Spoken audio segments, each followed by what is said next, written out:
একেবারে ভিন্ন স্বাদের সোয়াবিনের এই রেসিপি একবার খেলে কিন্তু আপনার সবচাইতে পছন্দের খাবার হয়ে যাবে এই সোয়াবিন। এর জন্য একটুও স্কিপ না করে চলুন দেখে নিন এই রেসিপি। ভাবতেই পারেন সোয়াবিন এ আর নতুন কি, তবে এভাবে একবার বানিয়ে দেখুন। এই পদ্ধতিতে বানালে কিন্তু অসাধারণ লাগবে। এর জন্য সোয়াবিনটাকে ঠান্ডা জলেই ভিজিয়ে রাখছি। সেদ্ধ করবার বা গরম জলে ভেজানোর কোনো প্রয়োজন নেই। ঠান্ডা জল দিয়ে সোয়াবিনটা ঢাকা দিয়ে সরিয়ে রাখছি। এবার কড়াইতে সাদা তেল গরম করে নিয়ে তাতে দিয়ে দিচ্ছি আলুর টুকরোগুলো ভেজে নেওয়ার জন্য। সাধারণত যে কোনো সবজি বা তরকারি রান্নার জন্য যেভাবে আমরা ডুমো ডুমো করে আলু কেটে নিই, এখানেও ঠিক সেভাবেই আলু কেটে নিয়েছি। আলুটা প্রথমে বেশ লালচে করে ভালো করে ভেজে নিতে হবে।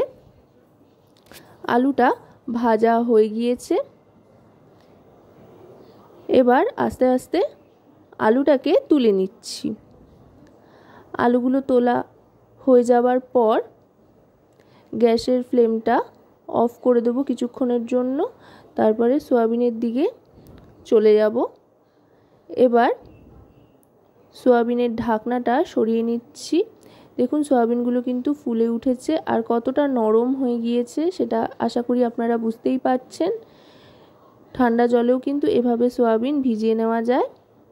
এবার সোয়াবিনটা ভালো করে ধুয়ে জলটা ঝরিয়ে নেব। এবার গ্যাসের ফ্লেমটা আবার অন করে দিয়ে ওই তেলেই সোয়াবিনগুলো দিয়ে হালকা ভেজে নেব। এতে করে সোয়াবিনে সুন্দর একটা স্বাদ আসবে। আর তেল দিয়ে ভেজে নেওয়ার কারণে সোয়াবিনের মধ্যেও সমস্ত মশলাপাতিগুলো দারুণ সুন্দরভাবে ইনসিস্ট করবে। সোয়াবিনগুলো ভাজা হয়ে গিয়েছে, খুব বেশি ভাজবার প্রয়োজন নেই, হালকা একটু ভেজে নিলাম।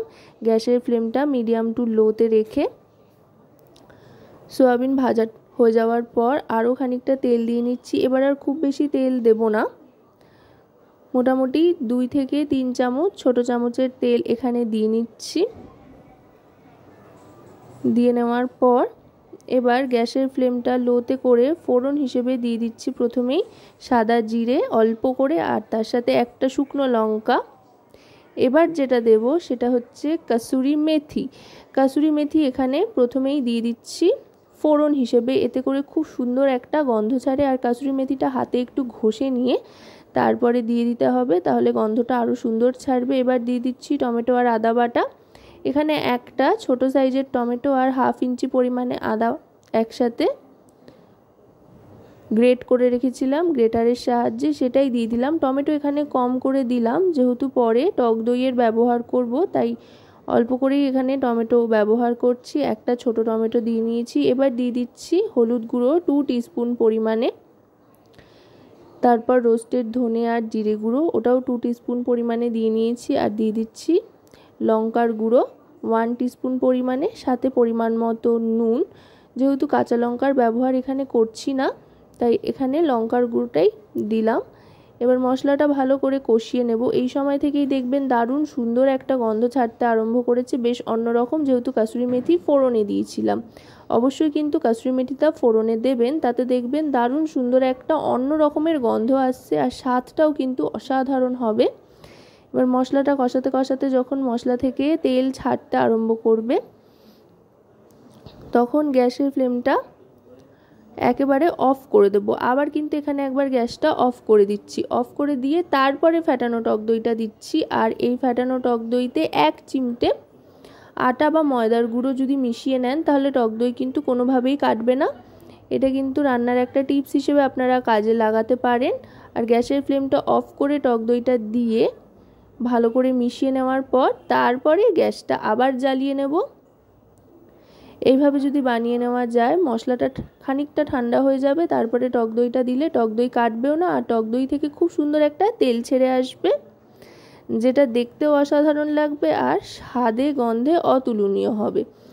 এবার মশলা কষে যাওয়ার পর মশলা থেকে তেল ছাড়তে আরম্ভ করলে দিয়ে দেব আলু আর সোয়াবিন, যেটা ভেজে রেখেছিলাম। আলু আর সোয়াবিনটা দিয়ে এবার ভালো করে মশলার সাথে মাখিয়ে নিচ্ছি। দেখুন এখনই যেন দেখে মনে হচ্ছে রান্নাটা পুরোপুরি তৈরি হয়ে গিয়েছে, তবে আরও খানিকটা সময় লাগবে। মোটামুটি 70% মতো রান্নাটা তৈরি হয়েছে, আরও 30% বাকি রয়েছে। তার জন্য যেটা করব সেটা হচ্ছে এবার জল দিয়ে দেব। যে বাটিতে টক দই ফেটিয়ে রেখেছিলাম সেই বাটি ধোয়া জল 1 বাটি পরিমাণে দিয়ে দিলাম। দিয়ে গ্যাসের ফ্লেমটাকে মিডিয়াম টু লোতে রেখে সবটা একধার করে নেব। একধার করে নিয়ে ঢাকনা চাপা দিয়ে দেব সেদ্ধর জন্য। খুব বেশিক্ষণ সময় সেদ্ধ হতে লাগবে না, মোটামুটি 2 থেকে 2.5 মিনিট ঢাকনা চাপা দিয়ে রাখবো আলুটা সেদ্ধ হতে যতক্ষণ আর কি। তারপর ঢাকনাটা সরিয়ে নিলাম। দেখুন গ্রেভিটা কিন্তু অনেকটাই টেনে এসছে। আরও খানিকক্ষণ এটাকে কষিয়ে নেব, মোটামুটি 30 থেকে 40 সেকেন্ড মতো এইভাবে রান্না করে নেব। দেখুন আলুটা কিন্তু একেবারে নরম হয়ে গিয়েছে, মানে আলু সেদ্ধ হয়ে গিয়েছে। আরও কয়েকটা জিনিস লাস্ট টাচ হিসেবে মেশানো বাকি রয়েছে। এবার যেটা দেব সেটা হচ্ছে চিনি। চিনিটা একটু বেশি করেই দিলাম, যেহেতু অনেকটা টক দইয়ের ব্যবহার হয়েছে তাই চিনিটা দিলাম, এতে করে স্বাদে একটা ব্যালেন্স আসবে। তারপর দিয়ে দিচ্ছি 1/2 টিস্পুন শাহি গরম মশলার গুঁড়ো, আর সব শেষে আবার খুব সামান্য কাসুরি মেথি হাতে ঘষে আবার দিয়ে দেবো ওপর থেকে। এতে করে খুব সুন্দর একটা ফ্লেভার আসবে, যেটা রুটি, লুচি, পরোটা, ভাতের সাথে খেতে অসাধারণ লাগবে। দিয়ে সবটা ভালো করে মিশিয়ে নিচ্ছি। আশা করব রেসিপিটি আপনাদের ভালো লাগবে। ভালো লাগলে অবশ্যই রান্নাবাটি চ্যানেলটিকে সাবস্ক্রাইব করে লাইক, শেয়ার, কমেন্টের মাধ্যমে আমাদের পাশে থাকবেন। আর পাশে থাকা বেল আইকনটি অন করে দেবেন সবার আগে সমস্ত রকম নতুন রান্নার নোটিফিকেশান পাওয়ার জন্য, কারণ আপনাদের নিয়ে, আপনাদের জন্যই কিন্তু আমাদের চ্যানেল রান্নাবাটি। এবার সামান্য একটু জল দিয়ে নিলাম। অবশ্যই কিন্তু ঈষৎ উষ্ণ গরম জল এই ক্ষেত্রে ব্যবহার করতে হবে সব শেষে যেহেতু দিচ্ছি। এতে করে তাড়াতাড়ি ফুটে উঠবে গ্রেভিটা, আর কোনো রকম পানসে ভাবও থাকবে না।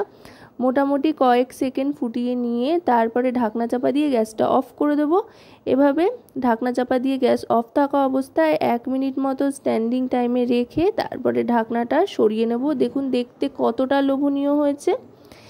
এবার কিন্তু এটাকে সার্ভ করে নেব।